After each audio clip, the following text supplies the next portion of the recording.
Bismillahirrahmanirrahim. Assalamualaikum warahmatullahi wabarakatuh.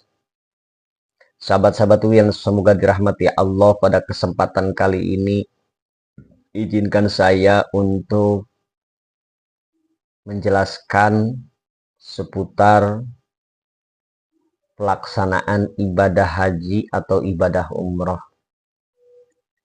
Yang saya akan bahas pada kesempatan ini yaitu orang-orang yang melaksanakan ibadah umroh. Di dalam ibadah umroh itu ada rukun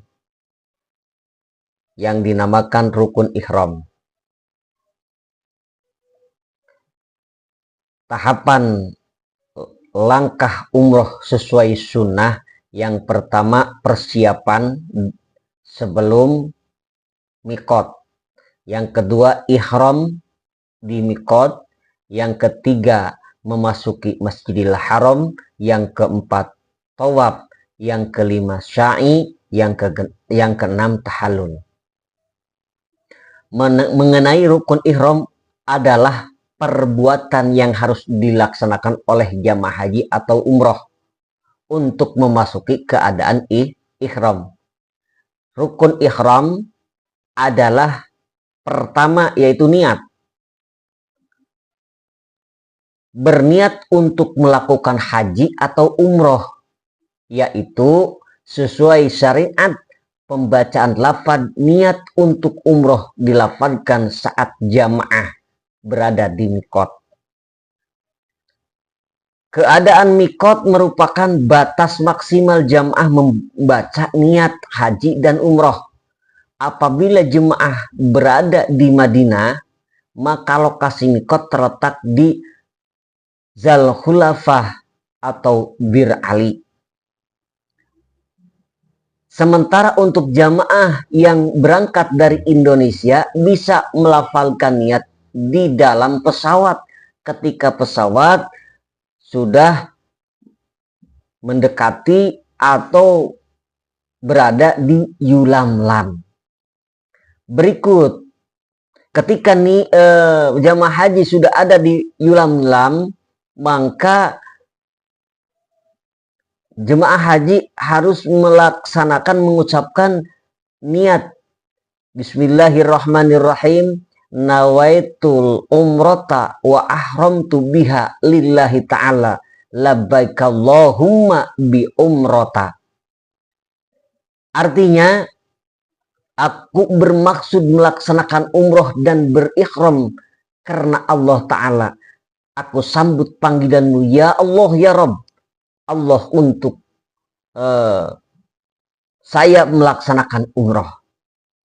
Setelah kita melaksanakan niat, perbanyaklah kita membaca talbiyah.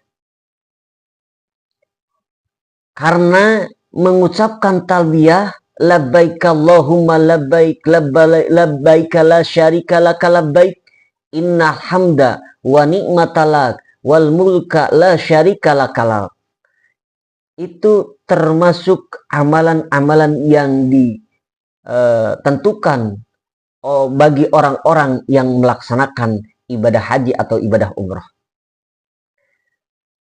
Di dalam ibadah umrah itu ada wajib ihram. Wajib ihram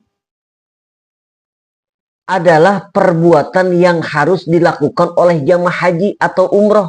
Tetapi jika tidak dilakukan, maka dapat digantikan dengan denda. Wajib ihram: 1. Memakai pakaian ihram. 2. Tidak memakai parfum. Dan ketiga, tidak memotong rambut. Dan yang keempat, tidak memakai pakaian yang dijahit.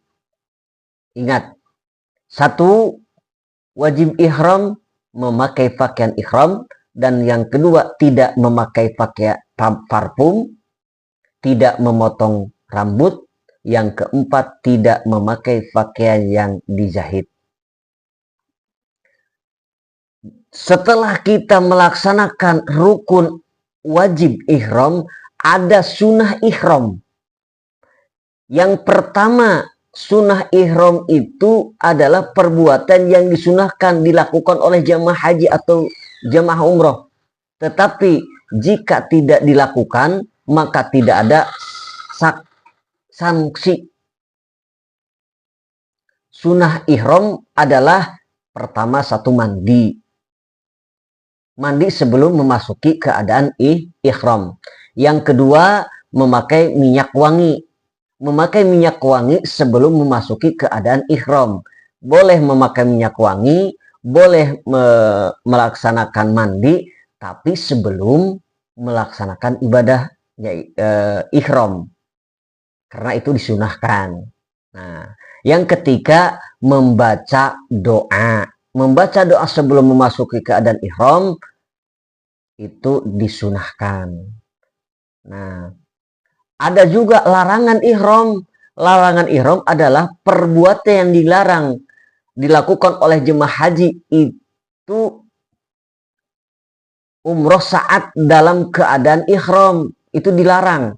Larangan ihram adalah satu, tidak boleh membunuh hewan.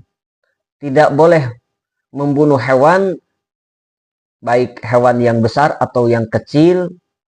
Misalkan kita dalam keadaan ihram ada lalat yang datang ke kita bunuh, itu tidak boleh. Dan yang kedua, larangan itu yaitu tidak boleh memotong rambut. Karena ada waktu untuk memotong rambut, yaitu waktunya tahalul. Dan yang keempat, yang ketiga, tidak boleh memakai parfum. Dan yang keempat, tidak boleh melakukan hubungan suami istri ketika suami istri berangkat ibadah haji atau umroh. Itu tidak boleh. Nah, dengan memahami rukun, wajib, sunnah, dan larangan ihram, maka jamaah haji atau umroh dapat melakukan ibadah dengan benar sesuai dengan ketentuan yang diharapkan oleh setiap muslim. Kita mempunyai gelar yaitu ibadah haji umroh makbul wa mabrur.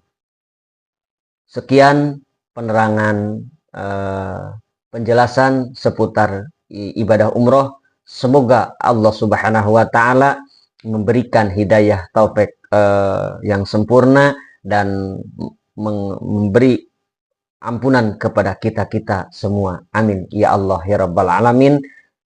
Wallahumma fiqh lakum. Assalamualaikum warahmatullahi wabarakatuh.